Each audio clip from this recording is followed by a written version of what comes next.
안녕하세요. 오늘 2023년도 법원행정고등고시 33번 인과관계에 관한 문제 여러분과 함께 풀어보도록 하겠습니다. 자, 인과관계 항상 시험 출제되고 이론 문제 요즘 출제 많이 됩니다. 요즘에 이론 문제가 좀 붐인 것 같아요.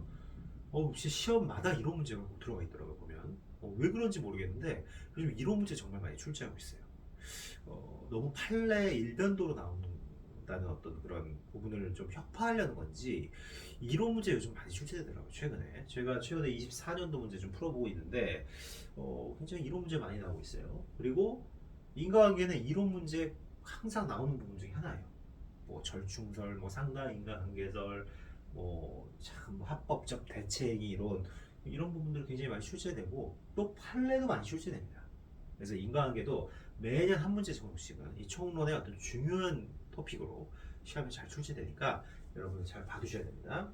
네, 오늘 문제 한번 보면 자, 다음 중 옳지 않은 것은 모두 몇 개인가 이렇게 되어 있죠.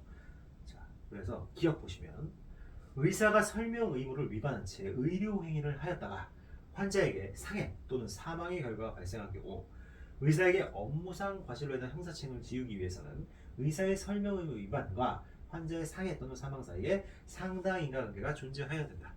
맞는 얘기입니다.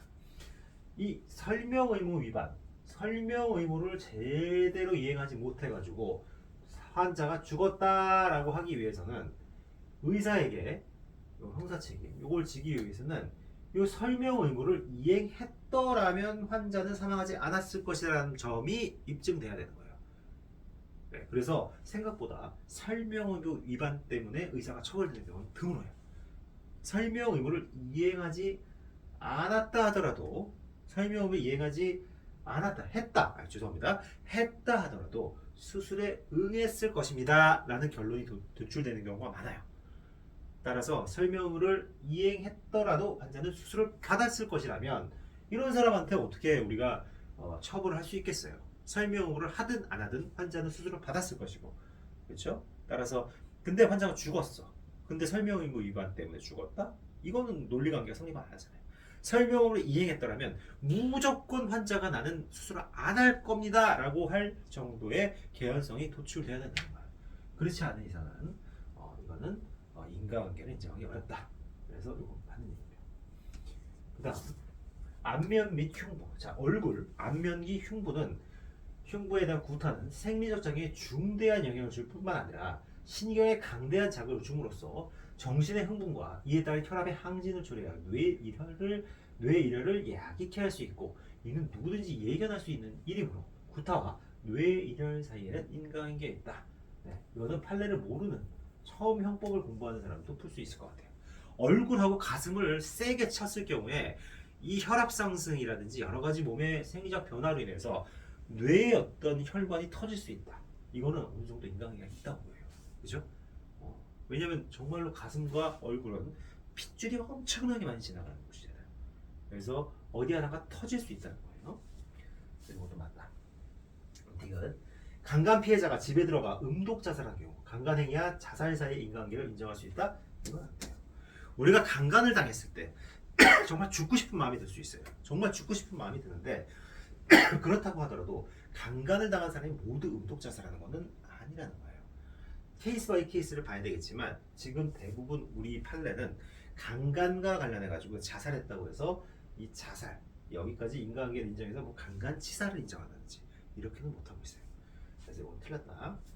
리얼 어로 작업 중인 항행 유지선이라 할지라도 피항선이 피항하지 않음으로써 충돌의 위험이 닥친 경우에 스스로 방향을 바꾸거나 감속 또는 정선함으로써 사고를 미연에 방지할 수 있다면 그 같은 조치를 취할 주의 의무가 있으나 만일 항행 유지선 조선자가 견시 의무를 다하여 미리 피항선의 근접을 발견했더라도 충돌의 위험이 닥친 단계에서 스스로 방향 변경 등의 방법으로 위험을 피할 도리가 없어 내가 아무리 견시 의무를 다 했다 하더라도 도저히 피할 도리가 없었어. 이런 상황에서 이런 경우 항행 유지선 조선자의 견시 의무를 소홀히 하는 과실은 사고 발생과 상당한 인과관계가 있다고 볼 수 없다. 맞는 얘기죠. 그죠?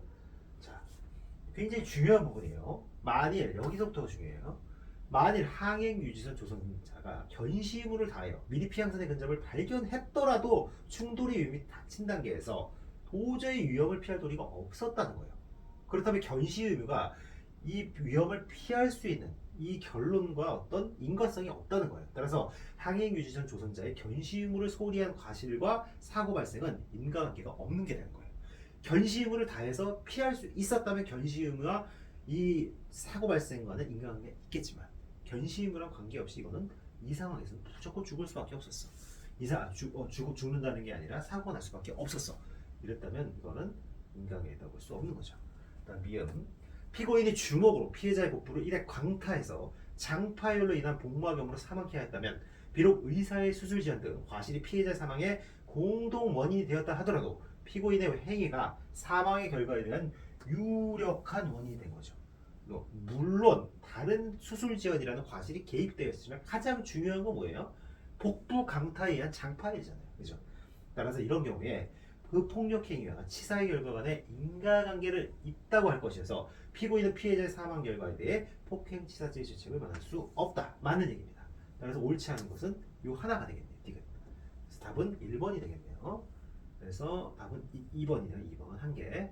그래서 요거 기억. 요 판례 굉장히 중요한 판례예요. 한번 여러분들 읽어보시고 그 다음에 요거 니은 동그라미 디귿 요거 틀렸고 견시 의무하고 인과관계에다 볼 수 없다. 복부 강타 사건. 그래서 복막염 사망했던 거 중간에 어떤 다른 어떤 과실이 개입됐다 하더라도 이 폭력 행위와 치사 결과간에는 인과관계가 있다. 이렇게 보셔야 되는 거겠습니다. 이렇게 봐야 되겠죠. 아시겠죠? 그래서 인과관계와 관련된 굉장히 중요한 판례들이고 그 중에 몇몇 판례는 조금 오래된 판례, 좀 옛날 판례들이 있고 여러분들이 보시기에 조금 생소한 판례들이 있지만 여러분들 충분히 푸실 수 있는 그런 문제였습니다. 아시겠죠? 그래서 이 문제 잘 기억해 두시기 바랍니다. 오늘 여기까지 하겠습니다. 감사합니다.